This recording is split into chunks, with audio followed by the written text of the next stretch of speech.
Olá, meus irmãos e amigos, estamos dando início a este novo culto, começando o mês de março, começando esse mês tão marcante, tão especial para todos nós, esse mês que, para as igrejas batistas em particular, é um mês cujo enfoque, cuja ênfase é a obra missionária pelo mundo afora.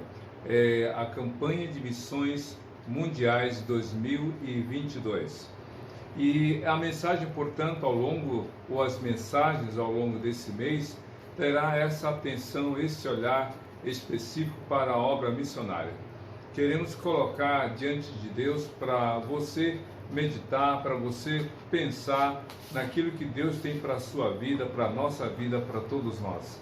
As igrejas evangélicas e, em particular, as igrejas batistas, durante os meses março e abril, em alguns casos, terão a oportunidade de falar, de ouvir, de testemunhar e também de somar no levantamento de ofertas nessa campanha que é anual. Todo ano no mês de março a gente tem essa ênfase, esse destaque. E queremos que você participe, que você colabore, que você esteja integrado realmente nessa campanha, ainda mais quando estamos vivendo um período tão conturbado, tão incerto, de guerra, uma guerra entre duas nações, Rússia e Ucrânia, mas que tem tido uma repercussão a nível mundial pelos seus efeitos, pelas suas consequências e cujos resultados são ainda não mensuráveis. Vamos então colocar diante de Deus o nosso desejo de que realmente haja paz no mundo, que as pessoas trabalhem, exerçam aquilo que Deus coloca em suas mãos para fazer, orando pelos missionários e que todos estejam mobilizados pela compaixão. Vamos então estar orando e eu quero aproveitar e dizer para você desse nosso desejo de ver você estar integrado. Várias igrejas já tem algum tempo voltaram para os cultos presenciais.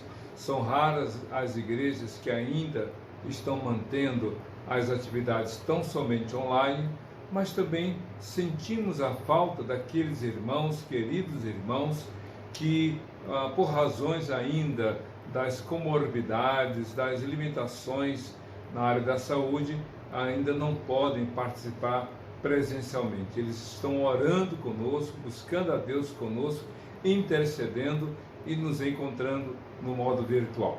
Vamos estar orando.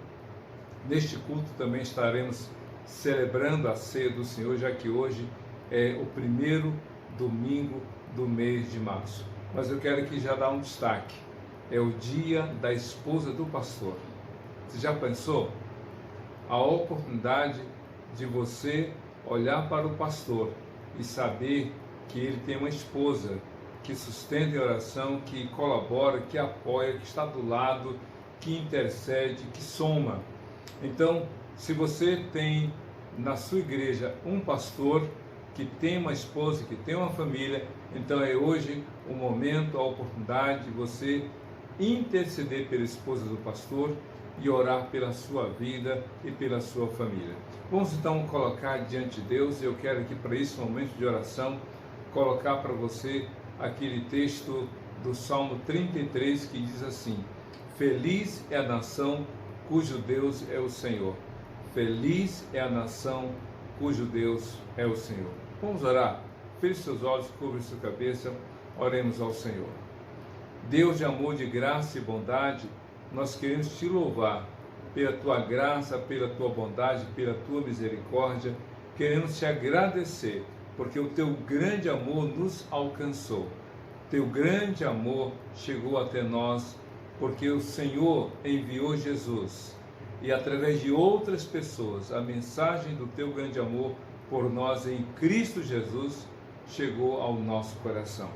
Damos graças por esse dia, onde daqui a pouco iremos celebrar a ceia do Senhor, mas queremos também te agradecer pelo dia da esposa do pastor. E eu te peço pela minha esposa Ana Paula, que tu a abençoes, que tu a aguardes, que tu fortaleças a sua fé, que ela tenha cada dia alegria em te servir e que os seus sonhos, projetos e planos se realizem do teu modo, no teu tempo e para a glória do Senhor.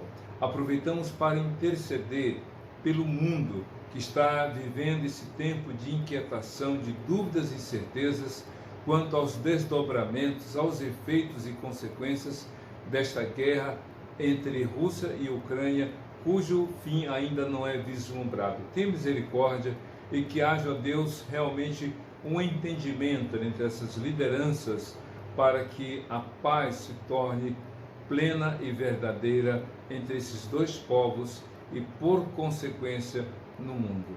Guarda, abençoa, Deus, cada um de nós.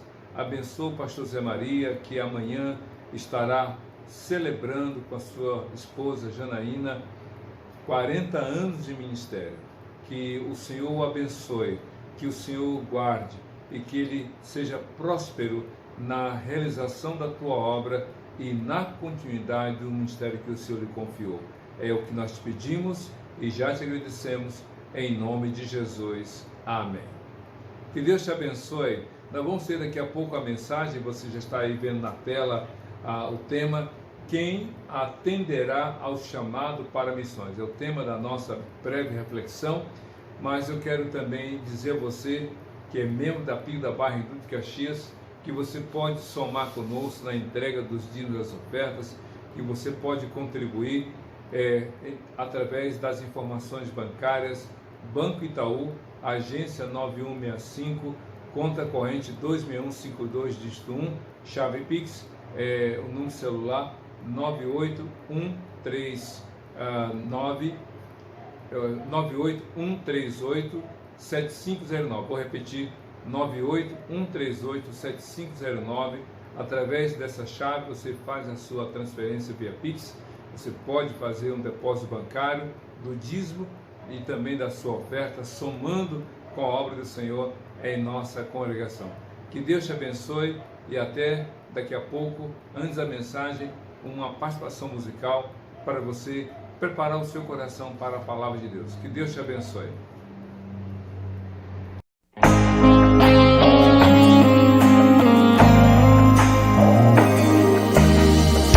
Disseram pra você que tudo acabou, que a prova te venceu e Deus te abandonou.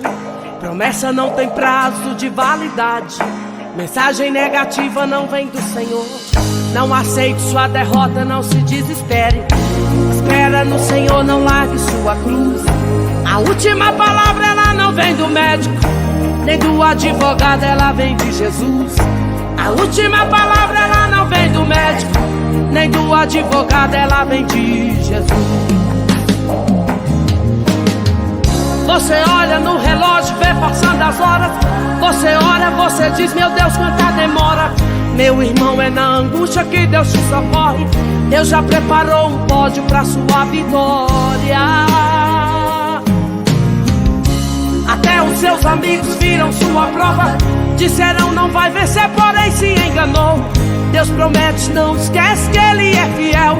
Tome posse do milagre, a vitória chegou. A vitória chegou, a vitória chegou. Deus entrou na sua vida, a história mudou. Chegou, chegou, chegou o tempo de cantar e o de chorar passou. Chegou, chegou, chegou a prosperidade, o deserto acabou.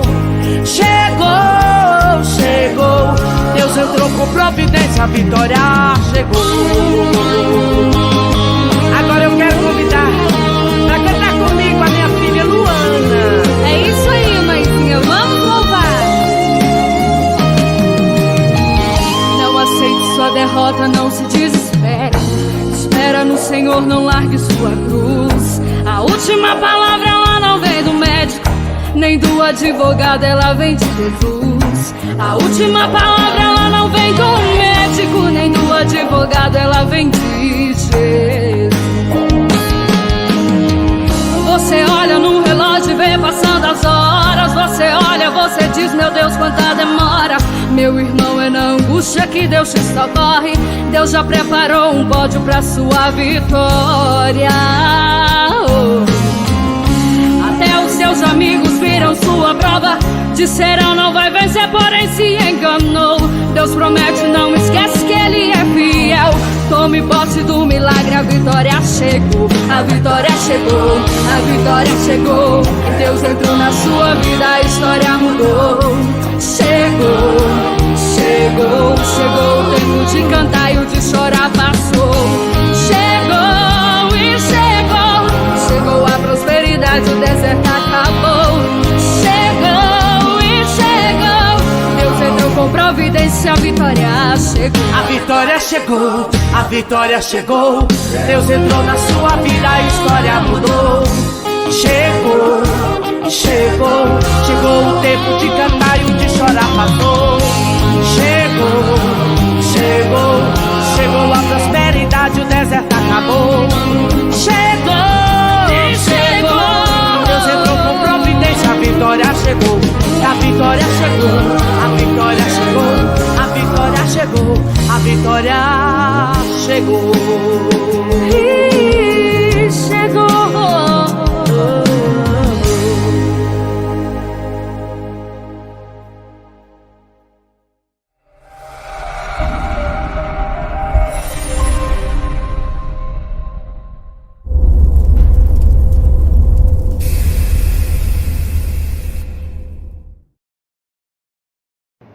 Muito bem, irmãos, depois de você e a sua família, aqueles que estão com você, terem ouvido, terem acompanhado a participação musical, agora é hora de nós meditar na palavra do Senhor. Quero convidar então a abrir sua Bíblia no livro de Isaías, capítulo 6, de 1 a 8. Diz assim a palavra do Senhor: No ano em que morreu o rei Uzias, eu vi o Senhor assentado num alto e exaltado trono. Aí a aba da sua veste enchia o templo. Acima dele estavam serafins, cada um deles tinha 6 asas, com 2 cobriam o rosto, com 2 cobriam os pés, e com 2 voavam, e proclamavam uns aos outros: Santo, Santo, Santo é o Senhor dos exércitos, e a terra inteira está cheia da sua glória. Ao som das suas vozes, os batentes das portas tremeram e o templo ficou cheio de fumaça. Então gritei: ai de mim, estou perdido, pois sou homem de lábios impuros e vivo no meio de um povo de lábios impuros, e os meus olhos viram o Rei, o Senhor dos exércitos. Logo, um dos serafins voou até mim, trazendo uma brasa viva que havia tirado do altar com uma tenaz. Com ela tocou a minha boca, tocou os meus lábios e disse: por isso, veja, isso tocou os seus lábios, por isso a sua culpa será removida e o seu pecado será perdoado. Então ouvi a voz do Senhor conclamando: quem enviarei? Quem irá por nós? E eu respondi: eis-me aqui, envia-me. Esse texto é muito conhecido. Como falei para você, estamos na campanha de missões mundiais. A Convenção Batista Brasileira, através das 2 juntas missões, Junta de Missões Mundiais e Junta de Missões Nacionais, apresentam diversas propostas a cada ano para evangelizar o Brasil e o mundo. E esse ano, a campanha de missões mundiais está aí na tela para você realmente contemplar, para você meditar, para você entender que é preciso haver uma mobilização de evangelização pelo mundo afora, mas tocado, movido pela compaixão.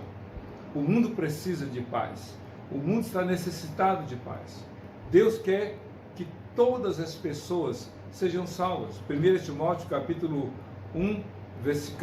2, versículo 5 diz assim: porque isto é bom e agradável diante de Deus nosso Salvador. Versículo 3, o qual deseja que todos os homens sejam salvos e cheguem ao pleno conhecimento da verdade. Logo, Deus quer que todos sejam salvos, não apenas um lugar, mas em todos os lugares as pessoas ouçam falar do amor de Deus. Mas a pergunta que não quer calar é: quem atenderá ao chamado para missões?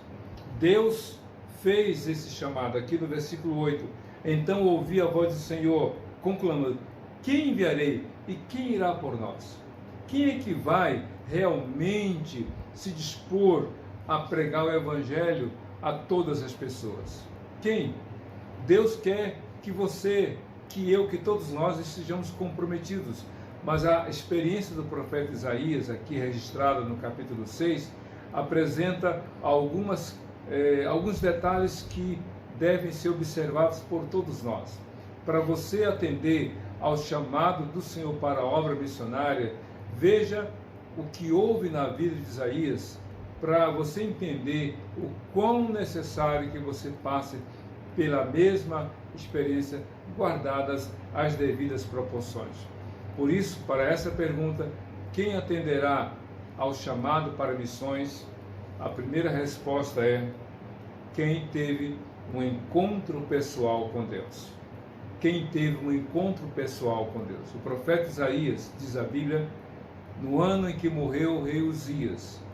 Talvez você não saiba, mas o profeta Isaías, segundo alguns pesquisadores bíblicos, era parente do rei Uzias. O rei Uzias foi um rei que teve um dos reinos mais longevos, mais de 5 décadas de reinado.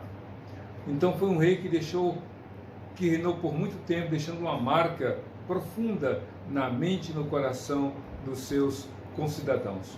E o profeta Isaías, no ano da morte do rei, no ano de perda, no ano de luto, no ano de saudade, no ano de sofrimento, esse homem resolve ir ao templo para adorar o Senhor. E naquele momento ele teve uma visão, ele teve um encontro pessoal. É interessante, porque foi no momento de perda, no momento de dificuldade. Nós estamos já entrando para o 3º ano de pandemia, já que 2020 a gente teve o início, 2021 o ano todo, e agora em 2022 a Ômicron ainda como variante da Covid-19, ainda, né, do novo coronavírus, ainda está presente, afetando várias pessoas. Pois é, no ano de dificuldade, de perda, quantas pessoas perderam? Pais perderam filhos, filhos perderam pais, cônjuges perderam os seus laços de vida conjugal. Quantos homens e mulheres ficaram viúvos por causa da perda dos seus cônjuges? Avós sepultaram netos, netos sepultaram avós, amigos de longa data tiveram a amizade interrompida pelo óbito. Então, um ano difícil, mas ainda que estejamos vivendo um ano difícil, é um ano em que carecemos buscar o Senhor. Não deixe de adorar a Deus, não deixe de ir ao templo adorar o Senhor, não deixe de ir à igreja de Jesus, porque foi num ano difícil que Isaías teve esse encontro pessoal. E é interessante, Isaías esteve no templo, porque era um lugar de adoração. A igreja hoje, os templos estão pulverizados pelo Brasil afora. Então você sempre vai encontrar um templo, uma igreja aberta aos domingos, ou à quarta-feira, ou outro dia da semana, para ter um momento com Deus, para você orar ao Senhor. E ainda que você não tenha um templo perto da sua casa, onde você está agora, você pode se ajoelhar, baixar sua cabeça e orar, dizer: Jesus, entra na minha vida. Porque isso é um encontro pessoal. Jesus foi aonde as pessoas estavam. Em alguns casos ele recebeu pessoas como Nicodemos, mas na maioria das vezes ele andou no meio da multidão, entrou na casa de Simão, o fariseu, conversou com a mulher samaritana, entrou na casa de Zaqueu, entrou na casa de Jairo, não entrou na casa do centurião, porque o centurião não se via digno, ainda que assim não tivesse atendido, porque o centurião disse: Senhor, não posso permitir, eu não tenho esse direito. Jesus operou um milagre na vida de quem o centurião intercedia. Veja só como Jesus foi ao encontro das pessoas, e Ele quer se encontrar com você, para você realmente ser um missionário, ser um evangelista, um pregador da palavra, ganhar vidas para Jesus. Você precisa ter esse encontro, porque como falar de alguém que você não conhece? Como falar de Deus se você não tem comunhão com Ele? Como falar da graça e do amor de Deus se você não crê nele? Então tem esse encontro pessoal com o Senhor. Mas outra coisa importante que vejo nessa passagem, Isaías 6, quem atenderá ao chamado para missões é alguém que reconhece a sua condição diante de Deus. É aquele que reconhece a sua condição diante de Deus. Se você ler Isaías capítulo 6, de 1 a 4, você vai ver que Isaías descreve com riqueza de detalhes a visão que ele teve do trono de Deus. Ele estava no templo, mas ele viu os céus abertos, ele viu o trono de Deus, ele viu serafins que estavam sobre o trono, e esses serafins, que se constituem numa categoria de anjos, tinham 3 pares de asas, com 2 cobriam o rosto, ou seja, não contemplavam o Senhor na sua santidade e majestade, com 2 cobriam os pés, falando do respeito, da reverência, e com 2 voavam. Mas esses anjos, cujos nomes ou cuja quantidade não foi descrita, esses serafins cantavam uns aos outros: Santo, Santo, Santo é o Senhor dos Exércitos, toda a terra está cheia da sua glória. Diz a Bíblia, então, que Isaías olhou para o céu e viu o trono de Deus com toda a sua majestade e glória, mas ele pôde ouvir dos anjos, dos serafins: toda a terra está cheia da sua glória. A glória de Deus nos céus é plena, mas os anjos disseram, os serafins disseram, a glória de Deus na terra também é evidente. Em tempos de dificuldades, a gente tem que olhar as coisas na perspectiva daquilo que a Bíblia apresenta. Deus reina. A gente está vivendo tempos de guerra, de conturbação, Ucrânia versus Rússia, Rússia versus Ucrânia, e os seus efeitos e os seus desdobramentos, suas consequências. Mas ainda que tudo seja tão difícil, nós podemos crer: o Senhor reina, o Senhor está presente, Ele é soberano, Ele cuida de cada detalhe, Ele cuida de cada um de nós. Deus não está alheio nem indiferente ao que acontece no mundo. Ele é rei sobre toda a terra. O Salmo 19 diz: do Senhor a terra e a sua plenitude, o mundo e os que nele habitam. Deus realmente, ou melhor, o verso 1 do Salmo 19 diz assim: os céus manifestam a glória de Deus e o firmamento anuncia a obra de suas mãos. E o verso 24 do Salmo 24, verso 1: do Senhor a terra e a sua plenitude, e o mundo e os que nele habitam. Deus está presente nesse mundo. Você acredita? Você crê? Isaías disse: realmente Deus é maravilhoso. Porém, ao ter contemplado a grandeza e a glória de Deus, o que diz no verso 5? Ai de mim, pois estou perdido, pois sou homem de lábios impuros, e os meus olhos, e vivo no meio de um povo de lábios impuros, e os meus olhos viram o Rei, o Senhor dos Exércitos. O profeta Isaías, ao contemplar a grandeza da majestade, da glória de Deus, ele pôde então fazer um comparativo e se ver um homem digno, um homem que é pecador, um homem condenado diante de Deus. Só podemos nos ver como de fato nós somos quando nos aproximamos do Senhor. Somente Deus nos vê como nós estamos. Somente Deus aponta para nós a nossa condição. É fácil ter amigos que concordem conosco. É fácil ter amigos que dizem que, embora estejamos errados, dizem que estamos certos. É fácil fazer parte de grupos de interesse quando todos fazem as mesmas coisas, embora o que é feito é errado. Mas Jesus conhece o coração de cada um de nós. Ele nos diz como estamos. Ele aponta para a nossa vida dizendo: olha, você pecou, você errou. Isso é amor. Não é amor aquele que esconde os seus erros ou aquele que diz que você está certo mesmo estando errado.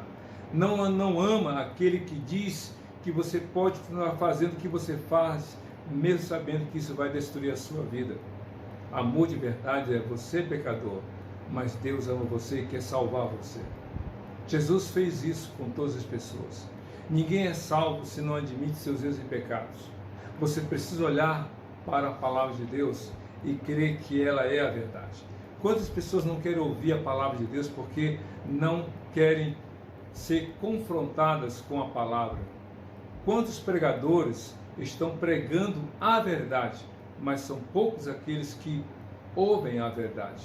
Quantas pessoas querem ouvir só palavras de vitória, de prosperidade, que você vai ser cabeça e não cauda, que hoje você está por baixo, mas amanhã estará por cima, que você vai ter vitória sobre vitória, que você é um vencedor, você é um guerreiro, você vai isso, aquilo, outro, que decrete, ordene. Como assim? É fácil realmente atrair atenção quando se oferece para a multidão aquilo que ela queira ouvir. Mas o pregador comprometido com a palavra prega a verdade, somente a verdade. O Evangelho de Jesus é o Espírito Santo que convence. Diante da manifestação da glória de Deus, Isaías disse: eu sou pecador. E é interessante que ele falou: eu sou homem de lábios impuros e habito no meio de um povo de lábios impuros. Primeiro ele se viu pecador, depois ele falou da multidão que estava na mesma condição. Às vezes estamos mais dispostos a ver o erro dos outros do que os nossos.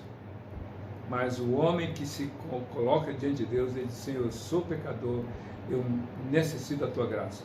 O apóstolo Pedro, quando estava ali na pesca maravilhosa, que ele viu o poder de Cristo levando a pescar uma grande quantidade de peixes, ele se jogou ao mar e disse: Senhor, afasta de mim porque eu sou pecador. Diante do poder e da glória de Jesus, Pedro reconheceu que era pecador. Reconheça os pecados, para que você possa ser um pregador da palavra. Mas outra coisa interessante para você pregar a palavra, você atender ao chamado para missões, é preciso que você tenha os seus pecados perdoados pelo Senhor. Isso mesmo. Quem atenderá ao chamado para missões? Aquele que teve os seus pecados perdoados pelo Senhor. Veja só o que o anjo fala, ou melhor, Isaías escreve o que o anjo fez, nos versos 6 e 7. Logo, um dos serafins voou até mim, trazendo uma brasa viva que havia tirado do altar com uma tenaz. Com ela tocou a minha boca e disse: veja, isso tocou os seus lábios, por isso a sua culpa será removida e o seu pecado será perdoado. Isaías admitiu seus pecados, admitiu seus erros e a sua condição de pecador e condenado, mas ele ouviu também, ele viu um anjo tirando uma brasa viva com uma tenaz, um objeto, tipo uma grande tesoura de metal, e aí com essa brasa o anjo tocou a boca, o serafim tocou a boca e disse: esta brasa viva tocou os teus lábios, e então esta culpa será removida e o teu pecado será perdoado. Como falar do amor de Deus se não crer? Como falar do perdão de Deus se não foi perdoado? Como falar que Jesus perdoa se ainda vive debaixo de culpa, de erros? Para você se tornar um pregador da palavra, um mensageiro do amor de Cristo, você precisa crer no Senhor e ter sido perdoado por Ele.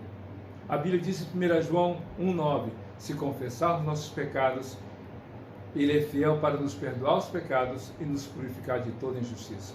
Em 1 Timóteo capítulo 1, dos versos 12 a 15, o apóstolo Paulo dá um breve testemunho de quem ele era sem conhecer a Cristo e como ele agora se tornara uma vida nova no Senhor. Ele disse o seguinte: no passado eu fui blasfemo, eu fui insolente e perseguidor.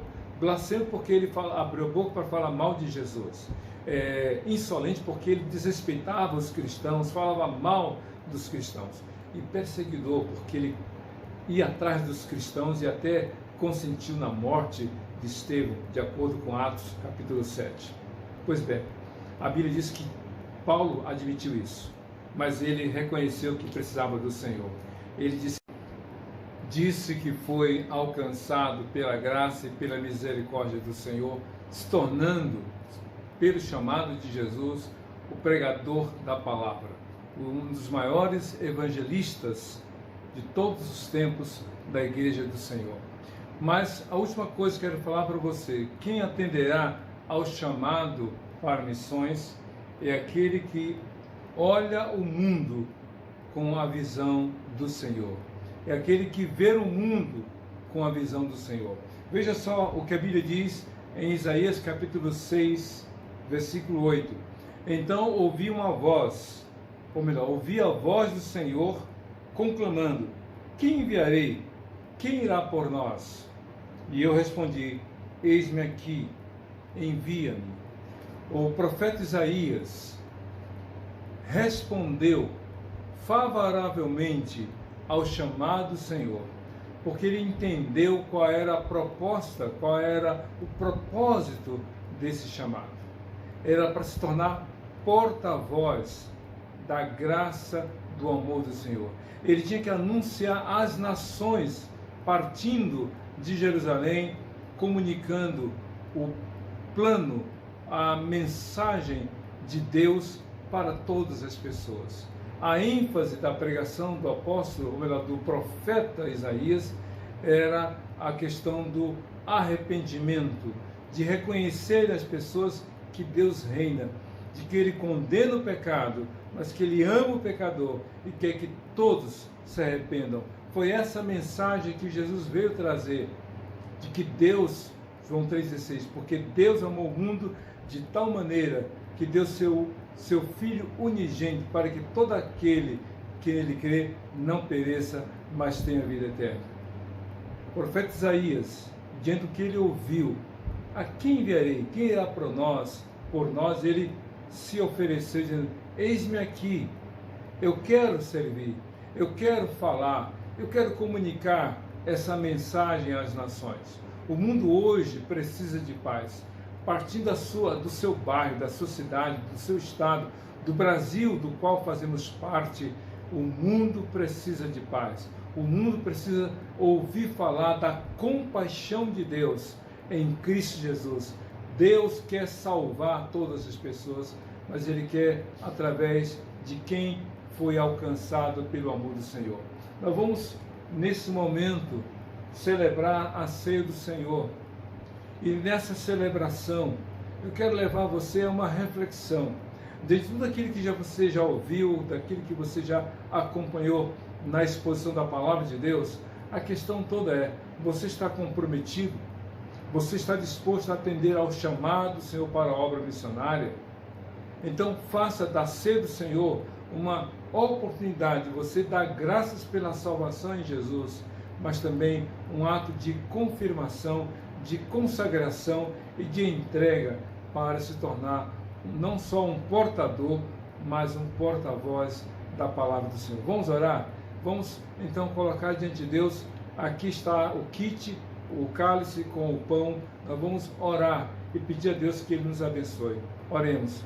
Deus de amor, muito obrigado pela Tua palavra, pela oportunidade de celebrar a ceia do Senhor, que seja uma grande oportunidade para nós nos entregarmos à Tua obra e com compaixão falar do Teu amor a tantas pessoas. É o que nós pedimos e já Te agradecemos, em nome de Jesus. Amém.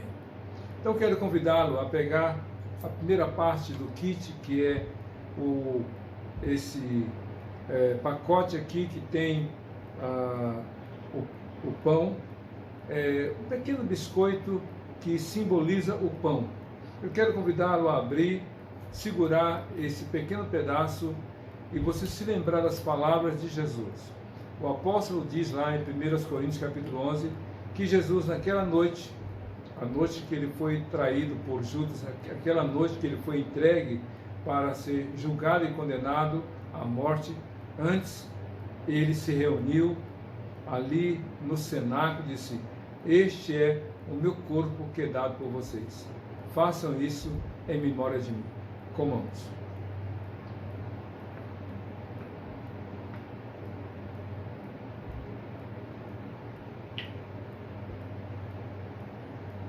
A Bíblia diz também que depois de ter ceado, porque ele também estava ali pela terceira vez, como no seu ministério terreno, celebrando a Páscoa, mas instituindo a ceia.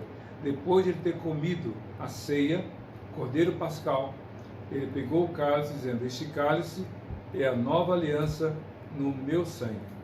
Façam isso todas as vezes que o beberdes em memória de mim. Tomemos. Vamos orar, encerrando este culto para a glória do Senhor. Feche seus olhos, curve sua cabeça, oremos. Deus, outra vez te damos graças pelo teu grande amor em Cristo Jesus que nos trouxe a salvação. mas oramos pela Ucrânia, pela Rússia, essas duas nações co-irmãs que hoje estão em lados opostos. Ó Deus, tenha compaixão, que a liderança desses países, os líderes possam se entender e entrarem num acordo para que a paz seja uma realidade, para que não haja mais mortes e um recomeço aconteça naquela região, na Europa e no mundo como um todo. É o que nós pedimos e já te agradecendo pelos missionários que estão nesses dois lugares, que estão vivendo tempos difíceis. Renova a fé de cada um deles. Abençoe suas vidas, suas igrejas, para que prosperem no ato de ganhar almas para o teu reino. É isso que nós pedimos e pela fé já te agradecemos. Em nome de Jesus. Amém e amém. Que Deus te abençoe. Amém.